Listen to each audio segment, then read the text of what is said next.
Hello my two family, કેમ છો? મજામાં દેશો? Welcome back to my new blog. અમે પણ મજામાં જ છીએ. જય માં મોકલ બધાને, તમારા બધાનું હાર્દિક સ્વાગત છે આજના નવા બ્લોગમાં, નવા વિડીયોમાં. પણ મજામાં જ છીએ. ગોધુ ગયા છે રોજની જેમ કામે. પિંજીભાઈ બેઠા બેઠા ખાય છે ને હું છું દૂધ ગરમ કરું છું ને વાગી ગયા છે અત્યારે 12 જેવું થઈ ગયું છે ને આપણે બ્લોગ સ્ટાર્ટ કર્યો છે. એવું કંઈક આપણે સેવ રોટલો બનાવી નાખવાનો, ટમેટાની ચટણી સવારની પીડી ખાવાની છે ને પિંજુભાઈને મેગી ખાવી છે તો મેગી બનાવી દઈશું ને આપણે दूध गरम करने ही पीछे मैगी बनाई दी कंईक से। तो कंटिन्यू બધા બ્લોગમાં બન્યા રહીશું।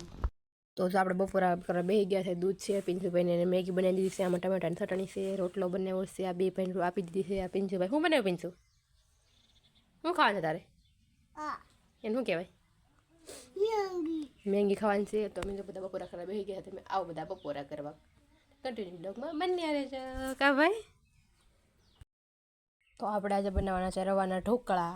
એટલે જો આપણે એનો આથો બનાવી નાખ્યો છે। એમાં જો આપણે લસણ લીલા મરચાં ખાંડીને નાખી દીધા છે। નવો કાંક આપણે આથો કરી નાખ્યો છે, 1 કલાક ફુલાવા દીધું હતું। તો આપણે રવાના ઢોકળા બનાવવાના છે તો આપણે એને હવે બાફા મૂકી દઈએ। બાકી એમાં લસણ નાખેલું છે એવું કંઈક છે।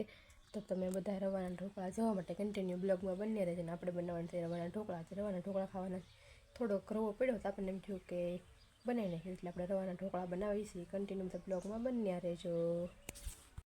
તો આપણે જે ઢોકળા બાફવા મૂકી દીધા ને ઢોકળા બફાય છે, થંભનેલમાં મુકાયું કંઈ ખાસ તો હતું નહીં, એટલે આપણે જો રવો થોડોક જ હતો તે આપણે એને પહેલાં પલાળ નાખ્યો, કાંઈ થંભનેલ માટે ફોટો પાડ્યો ને ત્યારે રવાના કાગળિયા રે થંભનેલનો ફોટો પાડ્યો છે એવું કંઈક છે। હવે વિડીયો બ્લોગ તો બનાવી નાખ્યો પણ થંભનેલ શું મૂકવું કાંઈ એવું કંઈ ખાસ હોય નહીં, ઘરનું બધું હોય તો એટલે થંભનેલ ગોતવું બહુ ઓલું થાય, એટલે જેના રવાના કાગળિયા આપણે કર્યું છે।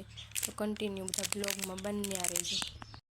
તો ફાઇનલી જો આપણા રવાના ખાટિયા ઢોકળા બફાઈ ગયા છે મસ્ત મજાના। તો હવે એને આપણે નાનકા કટ કરી નાખીએ। તો કન્ટિન્યુ બધા બ્લોગમાં બન્યા રહેજો। તો આપણા મસ્ત મજાના ઢોકળા થઈ ગયા છે ને આપણે જો એને નાનકા કટ કરી નાખ્યા છે ને તો મસ્તના કેવા મસ્તના પીસ થાય છે, સરસ મજાના ચોખ્ખું થઈને આવે છે નીચેથી, એટલા મસ્ત બફાઈ ગયા છે। તો બધા કન્ટિન્યુ બ્લોગમાં બન્યા રહેજો। ને એક બાજુ રીંગણ શાક સડી જશે।